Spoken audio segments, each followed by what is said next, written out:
சத்துருக்கள் இச்சகம் பேசி அடங்குவார்கள். அதை நாம கவனிக்க வேண்டாம். அவங்களே குசு குசுன்னு அடங்கிடுவாங்க பேசி. இப்படி நடக்கும்னு நினைச்சோம், ஆனா பார்த்தா இப்படியா நடந்துட்டு, ஐயோ நம்ம வாய் திறக்க முடியலையே அப்படின்னு அவங்க பேசுறத பேச முடியாத அளவுக்கு அடங்கி போவார்கள். இது ஆட்டோமேட்டிக்கா நடக்கும். ஆனா தேவ பிள்ளைகள் என்ன செய்யணும்?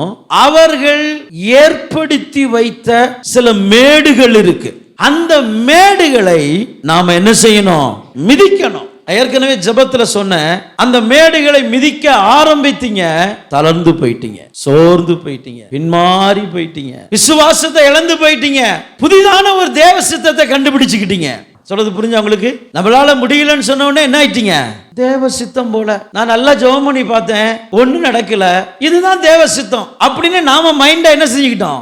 நம்மளே மாத்திக்கிட்டோம். இது எல்லாவற்றையும் சத்துரு நம்மளை அப்படியே திசை திருப்பிட்டான். என்னன்னா, உன்னால இந்த மேடை மிதிக்க முடியாது, உன்னால இந்த மேட்டுக்கு மேல நடந்து அந்த மேட்டுக்கு மேல ஒரு கொடிய உன்னால ஏற்ற முடியாது, உன் வாழ்க்கை இவ்வளவுதாப்பா, நீ எப்ப பார்த்தாலும் அப்படியே தரித்திரம், கஷ்டம், பாடு, நெருக்கம், இப்படியே தான் உன் வாழ்க்கை அப்படின்னு அந்த கடவுள் நம்ம நெத்தியில எழுதி வச்சுட்டான் போல அப்படின்னு நினைக்க பண்ணிட்டான். சொல்றது புரிஞ்சா உங்களுக்கு?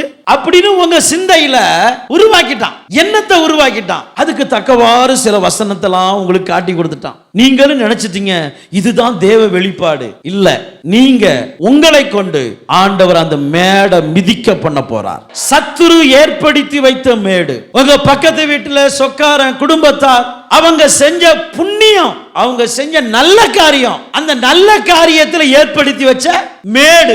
சொல்றது புரிஞ்சா உங்களுக்கு? சில நேரத்துல சில இடத்துல சம்பந்தமே இல்லாதவங்க சின்ன வாக்குவாதம் பண்ணிடும். அவன் சொந்தக்காரன் கிடையாது, வம்புக்காரன் கிடையாது, கொடுக்கல் வாங்க கிடையாது, எதுவும் கிடையாது.